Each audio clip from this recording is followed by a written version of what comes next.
Aviraj IAS academy के platform से मैं आज उन परीक्षार्थियों के लिए उपस्थित हुआ हूँ जो झारखंड में होने वाली JC CGL अर्थात झारखंड CGL की परीक्षा के लिए पिछले कई महीनों से बल्कि पिछले 1 वर्ष से लगातार प्रयत्नशील है।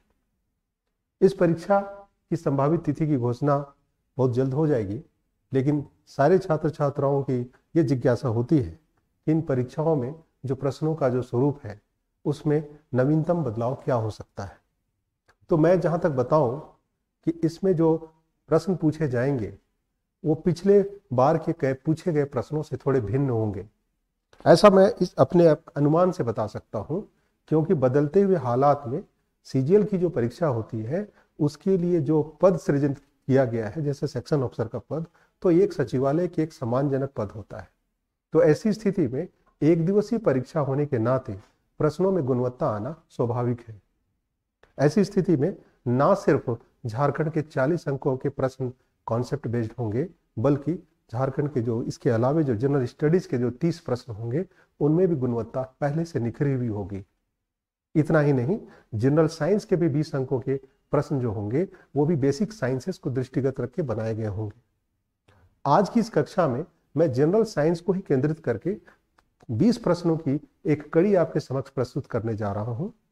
ये उन प्रतिभागियों के लिए बेहद लाभकारी होगी जो पिछले कई महीनों से लगातार JCC की तैयारी में, CGL की तैयारी में लगातार प्रयासरत है, और उन्हें इस बात की हमेशा ख्वाहिश होती है कि इस परीक्षा के लिए जो नवीनतम प्रश्न हो या फिर लीक से हटकर ऐसे प्रश्नों की सूची उनके समक्ष प्रस्तुत की जाए जिससे वो परीक्षा हॉल में कंफर्ट हो सके। याद रहे, इस परीक्षा में पूछे गए हर एक स्लैब से, चाहे वो 40 अंकों का झारखंड हो, चाहे 30 अंकों का जनरल स्टडीज हो, चाहे 20 अंकों का जनरल साइंस हो, या फिर कंप्यूटर हो, या रीजनिंग हो, मैथ्स हो, हर एक सेगमेंट्स का एक इंपॉर्टेंट रोल होगा। लेकिन आप छात्रों से अपेक्षा की जाती है कि किसी भी प्रश्न को भली भांति पढ़ने के उपरांत ही उसके प्रश्न के विकल्पों तक पहुंचे और सही जवाब तक पहुंचने की चेष्टा करें। तो आज मैं बिना समय ना गंवाए हुए मैं 20 प्रश्नों के साथ आज उपस्थित हो चुका हूं, और चलिए मैं आपके स्क्रीन में आपके सामने पहला प्रश्न आपके समक्ष प्रस्तुत है। चलिए, जनरल साइंस के पहले प्रश्न में आपको पहला प्रश्न दिखाई दे रहा है एग्रीकल्चर से। तो देख रहे हैं आप कि इस पूरे एपिसोड में अर्थात 20 प्रश्नों की श्रृंखला में कुछ प्रश्न फिजिक्स से होंगे, कुछ प्रश्न केमिस्ट्री से होंगे, कुछ प्रश्न बायोलॉजी से होंगे, और कुछ प्रश्न एग्रीकल्चरल साइंस से होंगे, और शेष प्रश्न जो होंगे वो साइंस एंड टेक्नोलॉजी से मिले हुए होंगे। तो कुल मिलाकर के इस तरह से 4 सेगमेंट से लेकर के 20 प्रश्नों को चुना जाएगा। और याद रहे, इस परीक्षा में जो प्रश्नों का जो स्तर होगा वो केंद्रीय जो CGL होती है उससे कमतर नहीं होगा, कमोबेश उसके बराबर होगा। इसलिए आप हल्के ढंग से इस परीक्षा को नहीं ले सकते। चलिए, उस कड़ी में पहला प्रश्न आपके समक्ष एग्रीकल्चर से लिया हुआ प्रतीत होता है। प्रश्न को ध्यान से आप पढ़ेंगे। परीक्षा हॉल में भी आपको इसके लिए मात्र 20 सेकंड या 22 सेकंड की अवधि दी जाएगी। उसी अवधि में आपको बेहतरीन प्रश्नों का मूल्यांकन करना है, अवलोकन करना है और सही विकल्प तक पहुंचना है। तो आपके पास प्रश्न आ चुके हैं, और प्रश्न कहता है कि निम्न में से कौन सा युग्म खरीफ और रबी फसल का सही युग्म है। अंग्रेजी माध्यम के बच्चों के लिए मैं बताऊं, which of the following pairs is the correct pair of kharif and rabi crops? So these are some options and you have to choose the right answer. The first option is धान and मूंगफली, यहां पर लिखा हुआ हिंदी में rice and groundnut. Then second one कपास और अलसी, कॉटन एंड लिनसीड। मटर और अरहर, peas and turmeric. The fourth one मक्का और soybean, that is corn and soybean. तो खरीफ और रबी फसलों के बारे में आपको बेहतर ज्ञान है कि खरीफ फसल जून में बोई जाती है, नवंबर में काटी जाती है। उसी तरह से रबी फसल नवंबर में बोए जाते हैं और मार्च के आसपास काट लिए जाते हैं। तो आपको बताना है कि यहाँ पर कौन सा युग्म, कौन सा पेयर जो है वो खरीफ और रबी फसल का सही युग्म है। तो कभी कभी ऐसा प्रश्न आ सकता है जो प्रथम दृष्टया आपको लगता है, प्राइमा फेसी आपको लगता है कि ऐसे प्रश्न अपेक्षित नहीं होंगे, लेकिन ये कंपटीशन है। याद रहे, उस कंपटीशन में आपको ऐसे ही प्रश्न देखने को मिल सकते हैं। उम्मीद करता हूं इतनी देर में आप विकल्प तक पहुंच चुके होंगे। चलिए मैं बता देता हूं, इसका सही विकल्प यहां पर ये है। तो परीक्षा में यदि ऐसे प्रश्न आए तो सही विकल्प आप मक्का और सोयाबीन को चुनेंगे, इसका करेक्ट पेयर होगा। चलिए इस कड़ी में दूसरे प्रश्न की ओर मैं ले चलता हूं आपको। तो चलिए आपकी स्क्रीन में दूसरा प्रश्न आ चुका है। फिर पुनः इस नए प्रश्न को आप भली भांति देखें और देखने के बाद ये तय करें कि यह प्रश्न कहां से लिया गया है, अर्थात विज्ञान के किस शाखा से ली गई है। तो पहला दूसरा प्रश्न है, निम्न में से कौन सा एक प्राकृतिक प्रदूषक अर्थात नेचुरल पॉल्यूटेंट नहीं है। याद रखिएगा, अब इस तरह के आइसोलेशन, एलिमिनेशन या फिर आइसोलेट करके प्रश्न पूछे जा रहे हैं। तो प्रश्नों का एक नया चरित्र, नया स्वरूप इन दिनों प्रतियोगी परीक्षाओं में दिखाई दे रहा है। तो आपके सामने 4 विकल्प दिए गए हैं और इस विकल्पों को ध्यान से देखें। ज्वालामुखी विस्फोट, जिसको वॉल्केनिक इरप्शन कहते हैं, अल्ट्रावायलेट विकिरण, ultraviolet radiation, the third one is नदी के जल में पारा, mercury in the river water, और जंगल में आग, दैट इज फॉरेस्ट फायर। तो कौन से ऐसी प्राकृतिक प्रदूषक अर्थात कौन सा ऐसा पॉल्यूशन है जो नेचर से नहीं होता है, अर्थात ह्यूमन मेड हो सकते हैं। ऐसी स्थिति में आप वॉल्केनिक इरप्शन की बात करेंगे तो ये कतई ह्यूमन एफर्ट का काम नहीं हो सकता। अतः प्रथम विकल्प में तो ये बाहर हो गया। अल्ट्रावायलेट रेडिएशन भी संभवतः उसके लिए भी सूर्य जो है या दूसरे नेचुरल रिसोर्सेज है वो इसके लिए जिम्मेवार माने जाते हैं, तो वो भी इस लिंक से बाहर हो गया। जहां तक नदी के जल में पारे की बात हुई तो ये ह्यूमन मेड हो सकता है, जैसा कि जापान में आपने सुना होगा मिनीमाटा नाम का एक बार रोग हुआ था जो जापान में मिनीमाटा खाड़ी में, है ना, पारा के फैलाने से हुआ था, जिससे वहां की मछलियां मर गई थी। तो ये ऑब्वियस जो है सो प्रथम दृष्टिया ये प्राइमा फेसी प्रतीत होता है कि इसका सही विकल्प होगा। फॉरेस्ट फायर भी ह्यूमन मेड हो सकते हैं, लेकिन ये जनरली नेचर से अफेक्टेड इवेंट्स होते हैं, इंसिडेंट होते हैं। तो इस स्थिति में आपके सामने तीसरा विकल्प जो है अन्य विकल्पों से ज्यादा सटीक है। तो मैंने अभी तक 2 प्रश्नों की व्याख्या आप तक की है और 2 प्रश्नों के तहत आप तक पहुंचने की कोशिश की है। चलिए मैं तीसरे प्रश्न तक ले आता हूं आपको, और तीसरा प्रश्न देख रहे हैं आपकी स्क्रीन में आ चुका है। आप प्लीज ध्यान से पढ़ें इस प्रश्न को और देखने की कोशिश करें कि यह प्रश्न विज्ञान के किस हिस्से से लिया गया है। प्रश्न कहता है कि प्रकाश संश्लेषण की प्रक्रिया में निम्नलिखित में से किस रंग के प्रकाश का पौधों के द्वारा अवशोषण सबसे तेजी से होता है।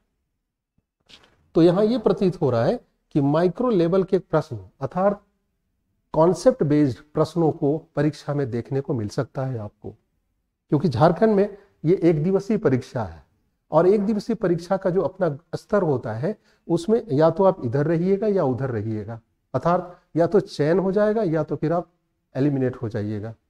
और इस परीक्षा की तैयारी में वे सभी परीक्षार्थी शामिल होते हैं जो केंद्रीय सेवाओं के लिए भी लगातार प्रयासरत होते हैं। इसलिए उनकी भी ख्वाहिश होती है कि झारखंड के मुख्यालय में उन्हें सेवा करने का मौका मिले, अर्थात उनकी तैयारी गुणवत्ता स्तर को पा चुकी होती है। ऐसी स्थिति में जरूरी है कि आप भी उस स्तर की उस तरह का लेवल पा जाए। चलिए तो आपके सामने ऑप्शन है, क्वेश्चन से फिर से पढ़ दूं अंग्रेजी में। Which of the following is the fastest absorption of light in the process of photosynthesis? तो 4 विकल्प दिए जा चुके हैं। आपको 4 ऐसे रंगों का जिक्र हो रहा है जो कि फोटोसिंथेसिस में फास्टेस्ट एब्जॉर्प्शन, ये टर्मिनोलॉजी इसका मेन पॉइंट ऑफ जो है जिस्ट पॉइंट यही है।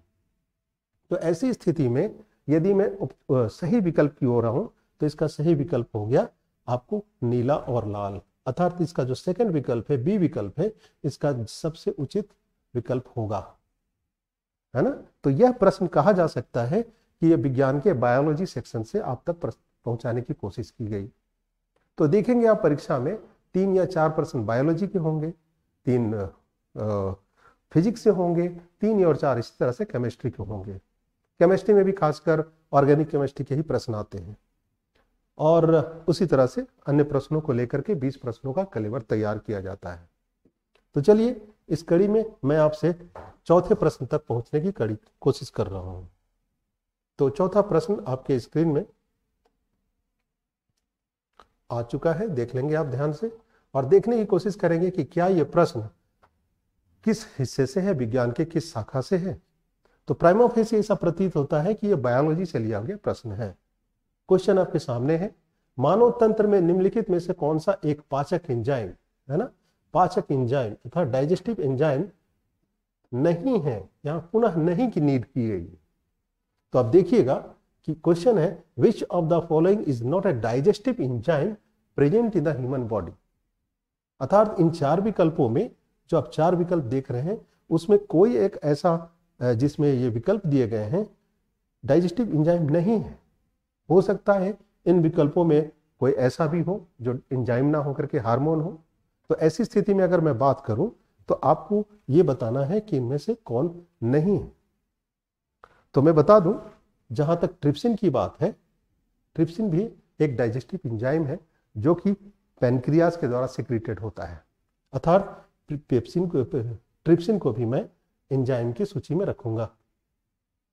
जहां तक गैस्ट्रिन की बात है, गैस्ट्रिन जो है, गैस्ट्रिन एक तरह से पेप्टाइड है और इसे एंजाइम ना कह के इसे अगर हार्मोन कहा जाए तो वो ज्यादा सही होगा।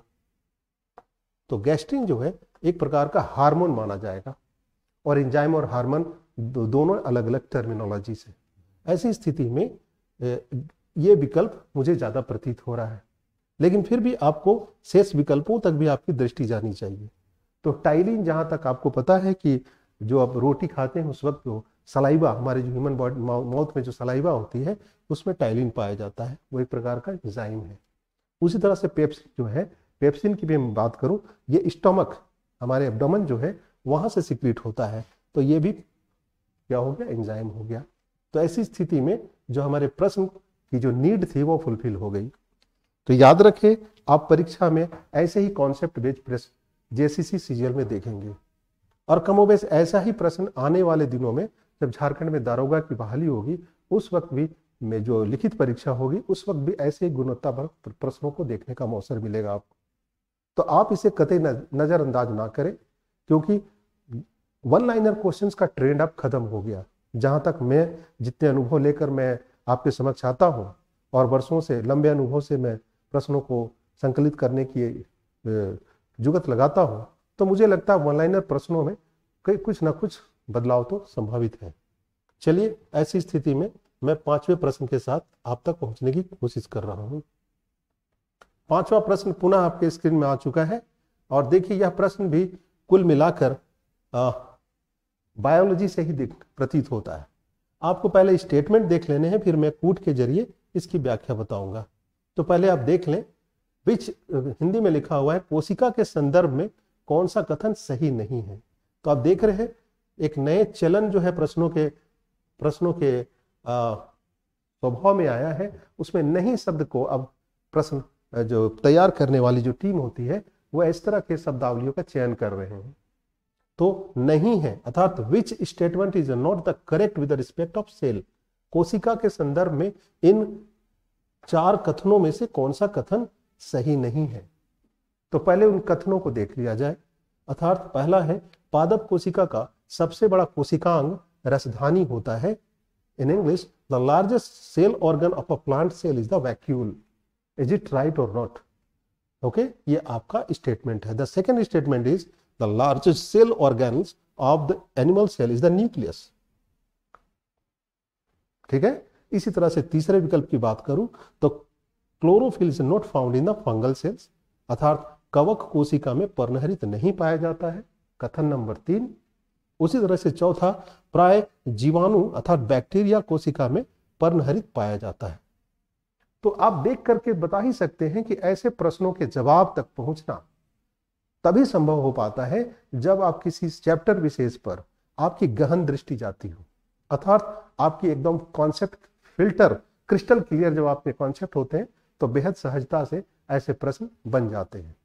तो इस प्रश्न को बताने की कड़ी में इस तरह के कूट का प्रयोग किया गया है। आप देखें कि इस कूटों के जरिए आप इसको देख रहे हैं कि क्या वो केवल 1 है, क्या 2 और 3 है, केवल 4 है, क्या इनमें से कोई नहीं। तो कूट के जरिए इस तरह की प्रश्नों की व्याख्या आपसे पूछी जाएगी। तो जहां तक इस प्रश्न को पुनः देख लिया जाए एक बार, तो ऐसी स्थिति में मैं बताऊं कि इस प्रश्न में जहां तक पहले स्टेटमेंट की बात है, the largest cell organ of plant cell is the vacuole, तो मैं बता दूं कि पादप सेल में अर्थात वनस्पति कोशिका में जो सबसे बड़ा जो कोशिकांग होता है उसको मैं उसको मैं वैक्यूल से ना करके यदि मैं उसे प्लास्टिड कहूं तो वो ज्यादा उचित होगा, अर्थात इसमें वैक्यूल इसके बाहर का हिस्सा हो गया, ये उचित व्याख्या नहीं मानी जाएगी। जहां तक जंतु कोशिका की बात है अर्थात प्लांट एनिमल सेल की बात है, the largest cell organism of animal cell is the nucleus. कहता है कि क्या ये स्टेटमेंट है कि जंतु कोशिका में सबसे बड़ा न्यूक्लियस होता है, तो मैं कहूंगा कि ये स्टेटमेंट सही है। उसी तरह से कवक कोशिका में अर्थात जो फंगल सेल्स होते हैं उसमें क्लोरोफिल नहीं पाया जाता है। स्वाभाविक रूप से वे लोग क्योंकि ग्रीन स्ट्रक्चर्स के नहीं होते, ग्रीन लाइक नहीं होते, तो उसमें क्लोरोफिल तो होगा नहीं। कुल मिलाकर यह वाक्य भी सही है। जितने भी बैक्टीरियल सेल्स हैं उसमें पर्णहरित पाया जाता है।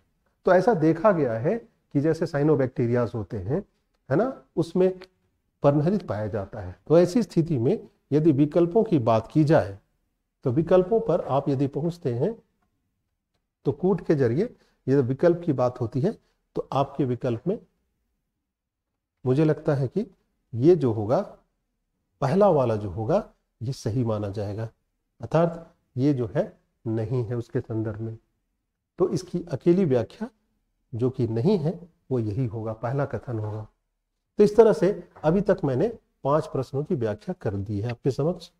चलिए मैं आप तक नई व्याख्या पहुंचा रहा हूं।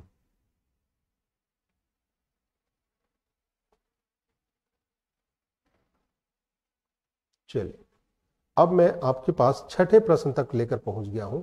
अब प्रश्न को ध्यान से देखेंगे। प्रश्न इस तरह से आपके स्क्रीन में आ चुका है। पेट्रोल और डीजल आधारित वाहनों में विभिन्न प्रकार के पॉल्यूटेंट अर्थात प्रदूषक गैस पाए जाते हैं, गैसें निकलती हैं, और इन गैसों में मुख्य गैसें कौन है? तो जितने भी ईंधन पर आधारित जितने भी मोटर व्हीकल्स हैं, चाहे वो 2 व्हीलर्स हो चाहे 4 व्हीलर्स हो, है ना, जो इन साधनों से चलते हैं पेट्रोल से और डीजल से, तो ये विभिन्न प्रकार के पॉल्यूटेंट गैसेस जो है सो इमिट्स करते हैं। प्रश्न को हिंदी माध्यम के बच्चों की ओर से मैंने हिंदी में ट्रांसलेशन कर रखा है। The variety of pollutant gases are produced from the petrol and diesel based vehicles which is the main gas or the gaseous. So these are the options and you have to choose the right one.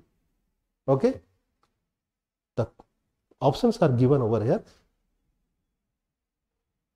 The first one is either 1 2 3 or 1 3 4 1 3 और all of the above. तो ऐसी स्थिति में बताओ कि यह प्रश्न जो है, पहले तो ये जानना जरूरी है कि प्रश्न विज्ञान के किस हिस्से से लिया गया है। तो मैं बता दूं कि ये रसायन शास्त्र का लिया हुआ साधारण का प्रश्न है, अर्थात बिल्कुल सामान्य प्रश्नों की सूची में है। तो ऐसी स्थिति में मुझे लगता है कि इसका सही विकल्प ये चारों होंगे, अर्थात जो इमिट करने वाले जो है वो चारों, इसमें चारों का नाम आना चाहिए, अर्थात इसका डी विकल्प सबसे जेन्युइन विकल्प होगा। तो आज के इस प्रश्नावली में मैं आप तक पहुंचने की कड़ी में अभी तक मैंने 4 या 5 प्रश्नों को आप तक पहुंचाया हूं। संभवतः 7वां प्रश्न आप तक पहुंचने की तैयारी में है। ध्यान दीजिएगा, परीक्षा हॉल में 20 सेकंड आपके लिए पर्याप्त होता है और एक एक प्रश्न याद रहे, इस परीक्षा में एक एक प्रश्न पर जीत दर्ज करनी है आपको, तभी जाकर के अंतिम सूची में अर्थात चयनित छात्र या छात्राओं में आप अपना नाम देख पाएंगे। तो मेरे संस्थान के द्वारा अर्थात अविराज IAS एकेडमी में इन सारे विषयों को लेकर के आप तक सूचनाएं पहुंचाने के लिए पूरी तैयारी हमारी है टेस्ट सीरीज के जरिए। तो जिन छात्र छात्राओं को ऐसा लगे कि हाँ प्रश्नों की गुणवत्ता हमारे संस्थान के द्वारा दी जा रही है, तो वो झारखंड के संदर्भ में हो, चाहे वो जनरल स्टडीज के संदर्भ में हो, चाहे GS जनरल साइंस के संदर्भ में हो, सारे विषयों पर हमने गुणवत्तापूर्ण प्रश्नों को आप तक रखने की पूरी तैयारी कर ली है। तो परीक्षा से पहले मैं चाहूंगा कि जो छात्र जो इच्छुक हैं वो संस्थान में आकर के संपर्क करें और हमारे प्रश्नों की इस पूरी जो श्रृंखला है उससे लाभ उठाएं। अगला प्रश्न आपके स्क्रीन में आ चुका है और देखिए ये प्रश्न है, गहरे समुद्र में गोताखोर निम्न में से किस एक गैस मिश्रण का उपयोग करते हैं? Which of the following gas mixture used by the divers in the deep sea? सोच लीजिए, ऐसे भी अनएक्सपेक्टेड प्रश्न जिसकी अपेक्षा आपने नहीं की हो वैसे प्रश्न भी परीक्षा में हॉल में देखने को मिल सकते हैं। तो इससे कतई घबराने की जरूरत नहीं है। उस वक्त जो साइकोलॉजिकल स्ट्रेस होता है परीक्षा हॉल में, मैं इसका अंदाज लगा सकता हूं, क्योंकि परीक्षा हॉल में इन्विजिलेटर की हैसियत से मुझे भी यदा कदा जाना होता है, तो मैं छात्रों की मनोदशा समझता हूँ। लेकिन फिर भी आप बेहद सक्षम लोग हैं, आपके पास एनर्जी है, आप स्वविवेक से अच्छा निर्णय ले सकते हैं। तो चलिए विकल्प आ गए आपके पास, हीलियम ऑक्सीजन का मिश्रण, हीलियम नाइट्रोजन का मिश्रण, ऑक्सीजन एसिटिलीन का मिश्रण और ऑक्सीजन हाइड्रोजन का मिश्रण। तो मैं बता दूं, इन चारों विकल्पों में आपको प्रश्न को एक बार भली भांति देख लें और सबसे सही विकल्प आपको चुनना है। तो प्राइमा फेसी या यूं कहिए प्रथम दृष्टा पर साफ साफ प्रतीत होता है कि किसी भी दशा पर जाने वक्त एक चीज तो हमारा कॉमन होगा और वो होगा हमारा ऑक्सीजन की इसकी मौजूदगी। लेकिन इस विकल्प में ऑक्सीजन आपको यहां भी दिख रहा है, यहां भी दिख रहा है, यहां भी दिख रहा है। ऐसी स्थिति में बहुत क्लोज हो जाता है। लेकिन अगला कौन सा हिस्सा होगा जिसे मैं सही विकल्प मान लूं? तो हीलियम के साथ जो ऑक्सीजन का मिश्रण है, ये इसका उचित और बेहद सटीक विकल्प होगा। तो इस तरह से आपने मेरे साथ आज के जीएस जनरल साइंस की क्लास के 7वें प्रश्न तक आपकी यात्रा हमारे साथ पूरी हो चुकी है। चलिए हम लोग अब 8वें प्रश्न पर आते हैं। 8वां प्रश्न आपके सामने आ चुका है। निम्नलिखित में से कौन सी घटनाएं प्रकाश के पूर्ण आंतरिक परावर्तन को दर्शाती है? In English, which of the following event shows the complete inner, है ना, टोटल रिफ्लेक्शन। ठीक है, टोटल रिफ्लेक्शन या इनर रिफ्लेक्शन ऑफ लाइट। ठीक है, तो ऐसी स्थिति में आपको यहां पर 4 विकल्प दिए गए हैं। ठीक है, मरीचिका है, हीरे का चमकना हो गया, ऑप्टिकल फाइबर्स का निर्माण हो गया, टिंडल इफेक्ट हो गया और तारों का टिमटिमाना हो गया। ऐसी स्थिति में प्रश्न को समझे बिना यदि आप विकल्प तक पहुंचते हैं तो ये आपके लिए खतरा हो सकता है। तो प्रश्न परीक्षा में आप ऐसे प्रश्नों को देखेंगे और कूट के जरिए इनके विकल्पों तक पहुंचने की प्रयत्न करेंगे। इस पूरी अवधि में आपके हिस्से मात्र 20 या 22 सेकंड के आते हैं समय। याद रहे, 150 प्रश्नों की पूरी श्रृंखला आपको 120 मिनट में पूरी करनी है और उसी अवधि में आपको अपने माइंड का बेहतरीन उपयोग करना होगा। तो ऐसी स्थिति में आपसे आपके पास जो भी प्रश्न होंगे, जो अनएक्सपेक्टेड प्रश्न होंगे, उस पर आपका विवेकपूर्ण निर्णय आपको जीत दर्ज कराएगा। तो मरीचिका हो, जिसको मिराज कहते हैं, जो डेजर्ट में होता है, आपको पता है, हीरे का चमकना या ऑप्टिकल फाइबर्स का निर्माण, इन 3 चीजों की बात करूं तो यहां पर आप इसे बेहतर तरीके से देख लेते हैं कि ये जो परिघटनाएं हैं, ये कौन सी घटनाएं प्रकाश के पूर्ण आंतरिक परिवर्तन को दर्शाती हैं। तो इसे आप समझने की प्रयत्न करेंगे कि इसका सही विकल्प क्या हो सकता है। तो यहां पर मैं बता दूं कि टिंडल इफेक्ट क्या होता है, कुछ शब्दावलियों को भी जानना होगा। तो कुछ घटनाएं इसमें बेहद सामान्य किस्म का स्वभाव दिखाती हैं, जैसे मिराज हो गया, है ना, मिराज जिसको डेजर्ट में कहते हैं, ये हो गया इसका सही। उसी तरह से सही प्रतीत होने वाले में ये भी, हीरे में भी टोटल इन रिफ्लेक्शन होता है। उसी तरह से ऑप्टिकल फाइबर, जिसको प्रकाशीय तंतु कहते हैं, इसमें भी ये इफेक्ट होता है। रही बात टिंडल इफेक्ट, तो ये टिंडल इफेक्ट क्या है इसको जानना पड़ेगा। जैसे कि इन दिनों जाड़े का मौसम चल रहा है, तो आप खुली धूप, अर्ली मॉर्निंग में जब आप खुली धूप देखते हैं जो पेड़ों से, झुरमुटों से होकर गुजरती है, तो प्रकाश की जो किरणें आती हैं वो भी उस तरह की परिघटनाएं टिंडल इफेक्ट के संदर्भ में जानी जाती हैं। या फिर किसी ग्लास में दूध रखा हुआ हो, प्रकाश की किरणें अगर दूसरी तरफ से आप दूध को देखने, उस ग्लास को देखने की कोशिश करेंगे, तो वो ग्लास के दूध का जो रंग हो थोड़ा ब्लूइश नेचर का दिखाई देगा, तो वो टिंडल इफेक्ट शो करता है। तो ऐसी स्थिति में ये दोनों परिघटनाएं जो हैं, ये इससे मेल नहीं खाती हैं। देखता हूं किसके विकल्प में क्या है, पहले देख लिया जाए। तो मुझे लग रहा है कि जो पहली दृष्टि में जो मैं अपने तरीके से एग्जामिन किया हूं, पूर्ण आंतरिक परावर्तन के संदर्भ में यह घटना जो है, अर्थात सही विकल्प इसका 1, 2, 3 जो है, ये सही विकल्प होगा। ऐसी स्थिति में परीक्षा हॉल में भी मिराज, हीरे का चमकना और ऑप्टिकल फाइबर्स का निर्माण, ये तीनों परिघटनाएं जो है इनर रिफ्लेक्शन शो करती हैं, जबकि इनका व्याख्या अलग है। ठीक है, तो इस तरीके से आप जब आपको संस्थान के जरिए या भी किसी भी प्रश्न, किसी भी स्वरूप से आप तक पहुंच रहा है, तो आपकी स्वतः एक जिज्ञासा बनती है, क्यूरोसिटी बनती है कि आप प्रश्न के तह पर जाकर के आप उसके व्याख्यान का भी या अपने स्तर से भी एग्जामिन करें उसे।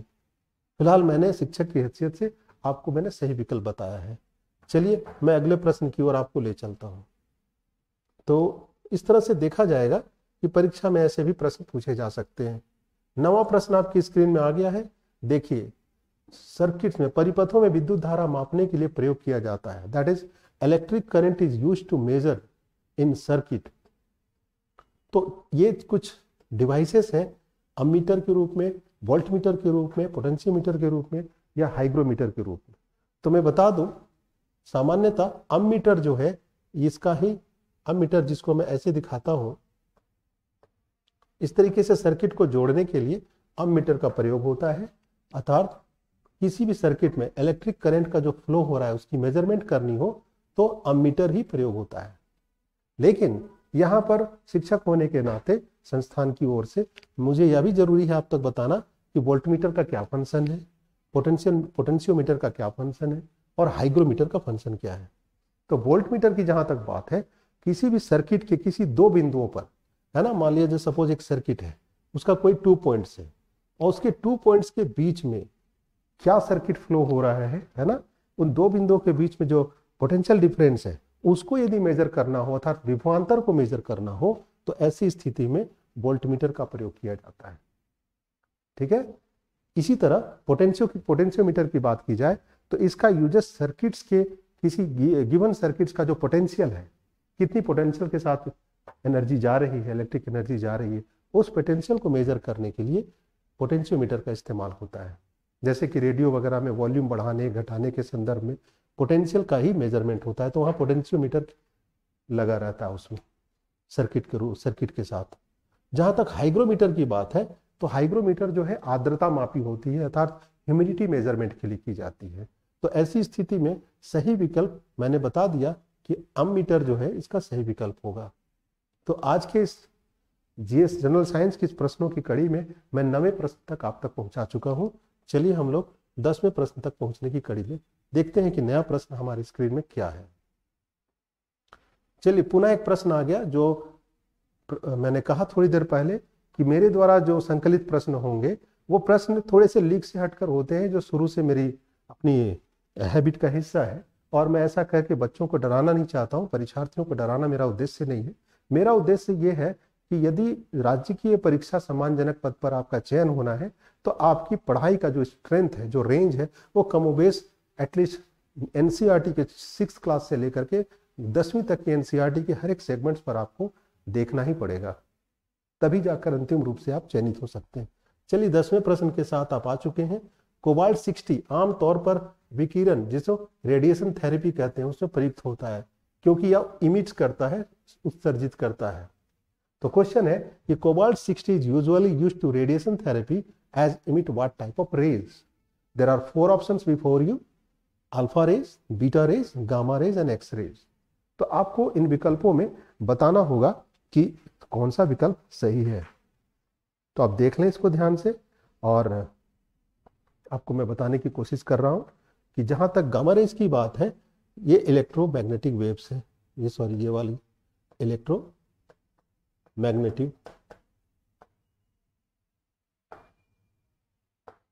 सही विकल्प मैंने बता भी दिया है, यही इसका सही विकल्प होगा, गामा रेज, वो इलेक्ट्रोमैग्नेटिक वेव्स है ना। इसकी खासियत है कि हाई पेनिट्रेशन पावर होती है, इसकी भेदन क्षमता बहुत अधिक होती है। तो ऐसी स्थिति में गामा रेज इसका सही विकल्प होगा।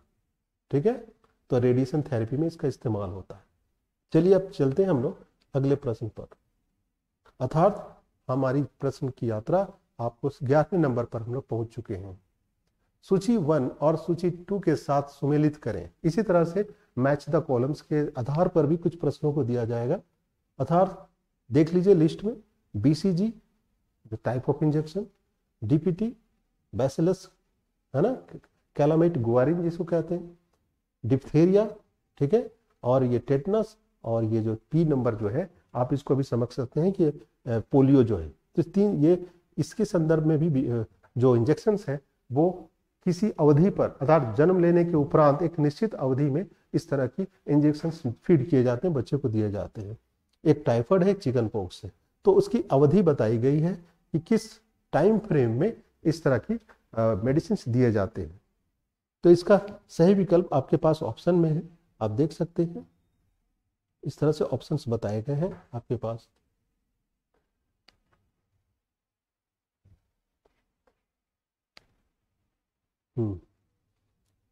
एक दो तीन चार, दो एक तीन चार, तीन चार एक दो, तीन दो एक चार। पुनः आप देख लीजिए कि कौन सा सही विकल्प आपके पर्सनल एग्जामिनेशन से होता है, आप किसे उचित समझते हैं। तो ऐसी स्थिति में मेरी समझ से मैं सीधे जवाब तक ले चलता हूं, तो इसका सही विकल्प होगा सी, अर्थात ये जो तीसरा विकल्प होगा ये इसका सही विकल्प होगा, है ना। 4 3 1 2, समझ गए। तो ये इसका सही विकल्प होगा। आप देख लीजिए इसके सारे विकल्पों के ए बी सी डी से इसकी मिलान कर लेंगे तो चौथा विकल्प, तीसरा विकल्प इसका जेन्युइन विकल्प होगा। अर्थात इस टाइम फ्रेम में बच्चे के जन्म के बाद एक निश्चित अवधि तक दिए जाने वाले जो इंजेक्शंस होते हैं उसकी काल अवधि ये होती है। तो अभी तक आपने मेरे साथ कुछ प्रश्नों को देखा। चलिए नए प्रश्न की ओर मैं आपको ले चलता हूं। अगला प्रश्न जो है 12वें प्रश्न के रूप में पुनः आपको देख रहे हैं इन्वायरमेंट से जुड़ा हुआ एक प्रश्न आ गया कि वायुमंडल में क्षोभ मंडल दैट इज ट्रोपोस्फीयर, समताप मंडल दैट इज स्ट्रेटोस्फीयर आदि परतों में से निम्न में से विभाजित करने का मुख्य आधार क्या है। अर्थात जो ट्रोपोस्फीयर और स्ट्रेटोस्फीयर की जो रेंज है, बीच की जो पट्टियां हैं, पहले तो ट्रोपोस्फीयर होता है, उसके ऊपर क्षोभ सीमा होती है और उसके ऊपर होता है स्ट्रेटोस्फीयर। तो ये जो बीच का जो बेल्ट है इसको डिवीजन करने का क्या आधार है। तो आप अंदाज कर सकते हैं कि ऐसे भी प्रश्न परीक्षा में पूछे जा सकते हैं। मेरे द्वारा या फिर संस्थान की ओर से ऐसे 10 प्रश्नों की पूरी श्रृंखला में जीएस के अर्थात जनरल साइंस के सारे कमोबेश गुणवत्तायुक्त प्रश्नों को मैंने संकलित किया है और उसकी व्याख्या के साथ मैं आप तक पहुंचाने के लिए लगातार प्रयासरत रहूंगा परीक्षा से पहले तक। तो ऐसी स्थिति में आप इस प्रश्न को देखें और आप अपने विकल्प की ओर अपने विवेक से इसके विकल्प का चयन करें। चलिए आपने सोच लिया होगा इसके सही विकल्प की ओर। मैं आपको बता दूं कि एयर प्रेशर, वायुदाब जो है यही इसका मुख्य आधार माना जाता है। अर्थात इन दो मंडलों में, है ना, विभाजित करने का मुख्य आधार जो है वो एयर प्रेशर माना जाएगा। तो 12वें प्रश्न की व्याख्या आप तक पहुंचाई जा चुकी। चलिए चलते हैं 13वें प्रश्न की ओर।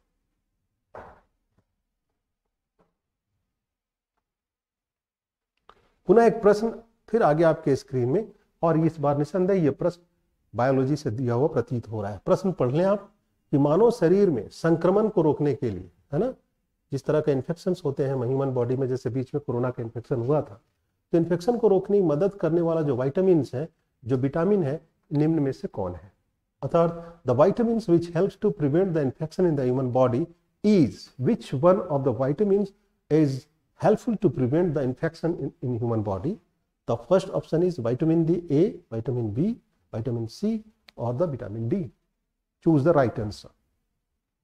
You are having only 20 seconds, and within 20 seconds you have to select the right options. Come on, keep it up.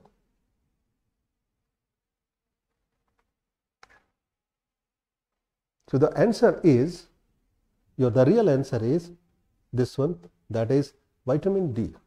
Is it clear? You may check your answer in your respective segments.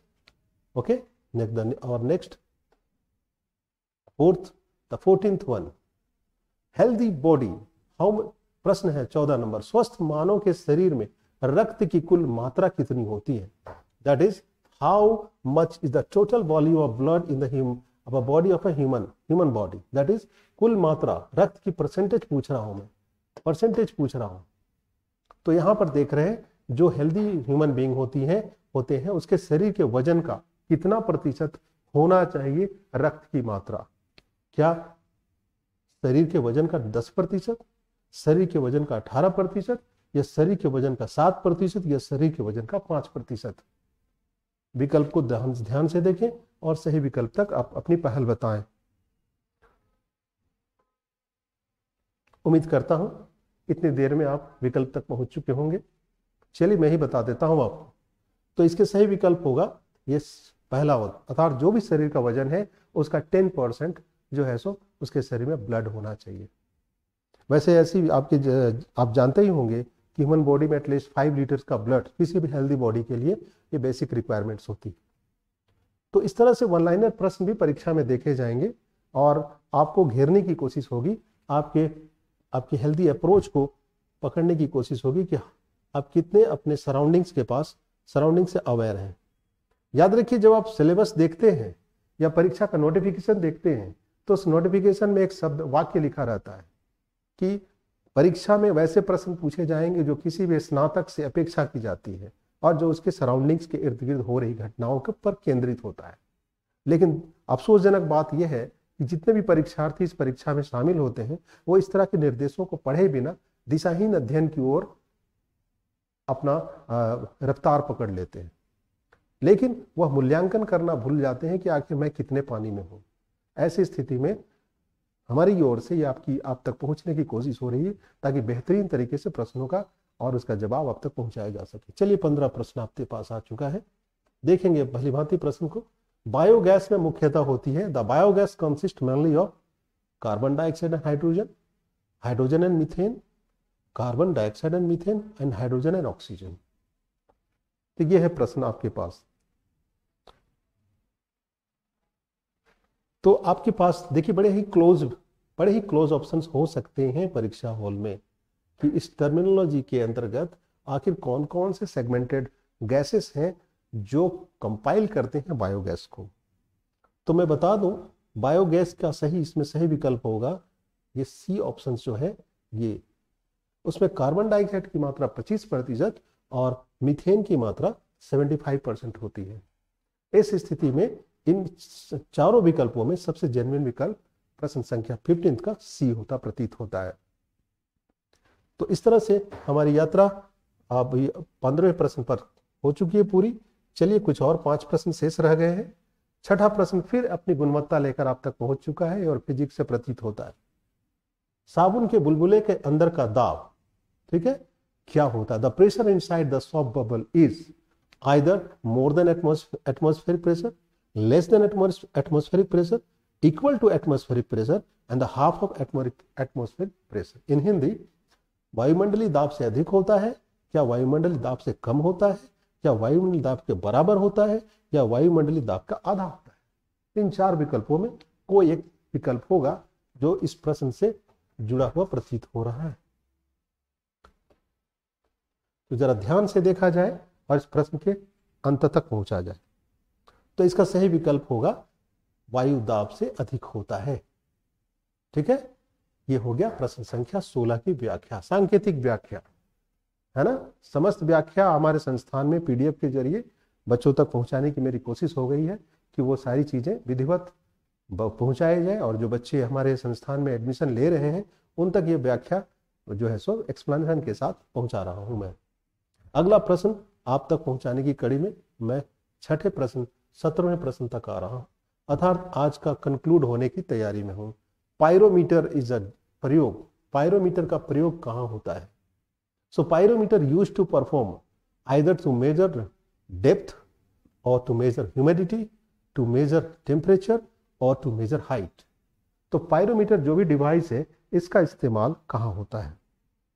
तो मैं बता दूं कि इसका measurement एक खास किस्म का डिवाइस है जिसका इस्तेमाल टेम्परेचर मेजरमेंट के लिए होता है, खासकर जो 3000 डिग्री सेंटीग्रेड पर रेड हॉट मेटल्स जो होते हैं उसका जो टेम्परेचर, उस लेवल का जो टेम्परेचर मेजर किया जाता है तो उसको इस डिवाइस से किया जाता है।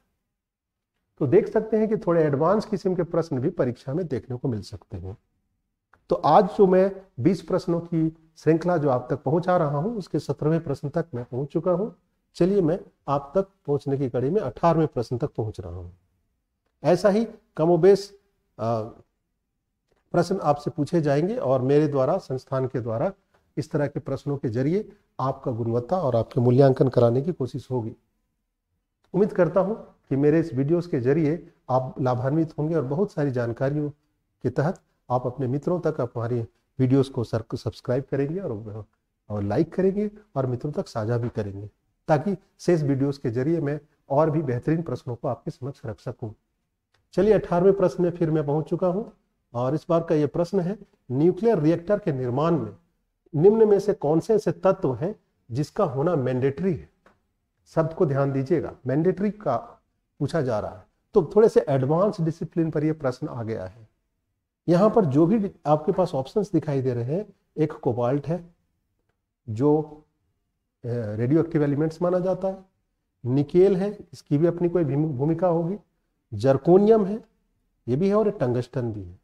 तो ये प्रश्न है कि in the construction of a nuclear reactor which of the following elements is mandatory.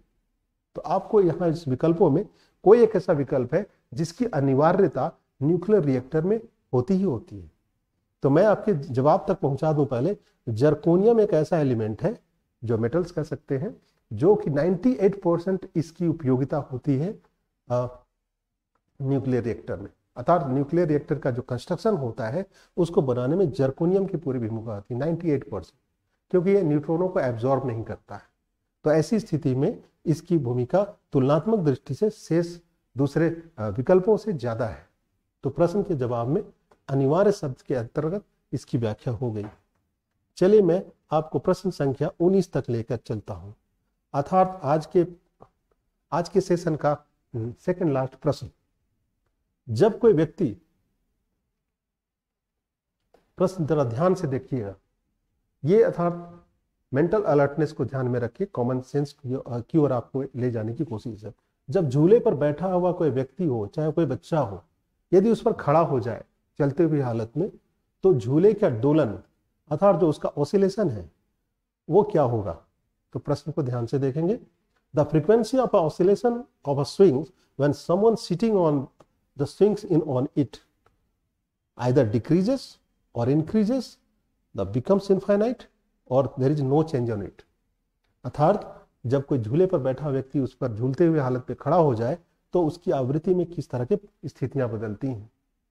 तो मैं बता दूं, इसका सही जवाब कम हो जाती है, ये सही विकल्प होगा, क्योंकि उसका ग्रेविटेशन जो है, उसकी ग्रेविटी जो है so gravitational force upper area में काम करता है, ऐसी स्थिति में कम हो जाती है ऑसिलेशन। तो मैं संकेतों के तर्ज पर आपकी व्याख्या पहुंचा रहा हूं। तो आज के इस प्रश्नों की अंतिम कड़ी पर मैं आपको ले चलता हूं। चलिए चलते हैं, प्रश्न संख्या 20 पर आपकी यात्रा पहुंच चुकी है। यदि कोई व्यक्ति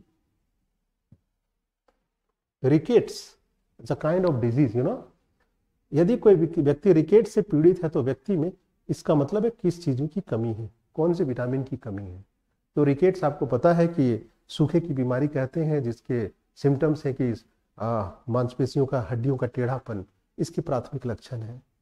तो यदि इस तरह की कोई सिम्टम्स कोई भी ह्यूमन बॉडी में, या फिर ये तो जनरली अर्ली एजेस में होते हैं, बच्चों में होते हैं, तो इस तरह की स्थितियां देखने को मिले, इसका मतलब है कि उस संबंधित पीड़ित व्यक्ति में किसी एक विटामिन की कमी है। तो कौन सा विकल्प होगा, आप थोड़ा ध्यान दें, फिर मैं शेष अंतिम इसकी विकल्प के साथ आज के इस सेशन को समाप्त करूंगा। तो चलिए, आपको आंसर मिल चुका होगा अपने विवेक से। मैं बता दूं, इसका सही विकल्प ये है। तो कुल मिलाकर के आज मैं 20 प्रश्नों की यात्रा के साथ आपको अपना सहभागी बनाया हूं, और उम्मीद करता हूं कि आज इस 20 प्रश्नों को आपके समक्ष रखते हुए आपने अपने स्वतः अब तक के अध्ययन का मूल्यांकन भी कर लिया होगा। यदि आपको लगता है कि इस तरह के गुणवत्तायुक्त प्रश्नों को संस्थान में जाकर के टेस्ट सीरीज के जरिए जुड़ा जाए, तो आप संस्थान आए, लाल अर्थात सर्कुलर रोड में, ली डिजायर कॉम्प्लेक्स में, हरिओम टावर के सामने 3री मंजिल में हमारा संस्थान है। वहां मैं और मेरे साथी शिक्षकों के द्वारा आपको टेस्ट सीरीज के अलावा, जेसीसी टेस्ट सीरीज के अलावा, पीजीटी की जो परीक्षाएं होने वाली हैं शिक्षक नियुक्ति, उसके साथ साथ स्टेट पीएससी, विशेषकर जेपीएससी की पीटी, मेंस और वाइवा, इस पूरे तीनों चरणों के लिए हमारी टीम अब तक मुस्तैद है आपकी सेवा के लिए। इतना ही नहीं, यूपीएससी के फाउंडेशन कोर्सेस भी हमारे द्वारा संचालित किए जा चुके हैं और एडमिशन जारी है। उम्मीद करता हूं कि आज का यह व्याख्यान आपको पसंद आया होगा। यदि आपको आज का हमारा वीडियो पसंद आया हो तो इसे लाइक करें, सब्सक्राइब करें, मित्रों के साथ साझा करें। अगले वीडियो में मैं बहुत जल्दी आपके साथ नए विषय अर्थात जनरल स्टडीज के 30 प्रश्नों की कड़ी के साथ पुनः पहुंचूंगा, और उसके बाद कंप्यूटर जैसे विषयों पर भी मैं अपनी व्याख्यान दूंगा। आपने आज तक मेरे वीडियो को देखा, ध्यान से सुना, इसके लिए आपको हृदय से धन्यवाद। Thank you.